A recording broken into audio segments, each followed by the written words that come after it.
மக்கள் மகிழ்ச்சி அடையும் வகையில் திட்டமிட்டபடி சித்திரை திருவிழா கள்ளழகர் ஆற்றில் இறங்கும் நிகழ்ச்சி நடைபெற்று முடிந்ததாக அமைச்சர் சேகர் பாபு தெரிவித்துள்ளார்.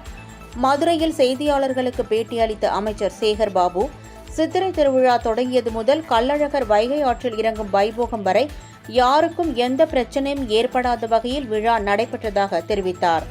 இதற்கு உறுதுணையாக இருந்த மாவட்ட நிர்வாகம், மருத்துவத்துறை உள்ளிட்ட பல்வேறு துறைகளுக்கும் மக்கள் வரவேற்பும் ஆதரவும் அளித்தது பெரும் மகிழ்ச்சியாக உள்ளது என கூறினார்.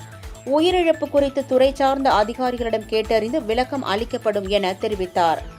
கடந்த மாதம் 29ஆம் தேதி கொடியேற்றத்துடன் ஆரம்பிக்கப்பட்ட இந்த திருவிழாவானது இன்றைக்கு அழகர் ஆற்றிலே இறங்குகின்ற வைபவம் முதல் கொண்டு ஏற்கனவே திருக்கல்யாணம், அழகர் புறப்பாடு போன்ற அனைத்தும் திட்டமிட்டபடி மாண்புமிகு தமிழக முதல்வர் அவர்கள் இந்த முறை எந்தவிதமான பக்தர்களுக்கும் சங்கடங்கள் ஏற்படாமல், அதேபோல் அழகர் ஆற்றில் இறங்குகின்ற நிகழ்ச்சியை அனைவரும் தரிசிக்கின்ற வகையில் அழகர் 3 சுற்றி வரும்போது அனைவருக்கும் காட்சி அளிக்கின்ற வகையில் மெதுவாக அனைத்து மூலைகளிலும் காட்சியளித்து உற்சவ மண்டகப்படியை நெருங்கினார்.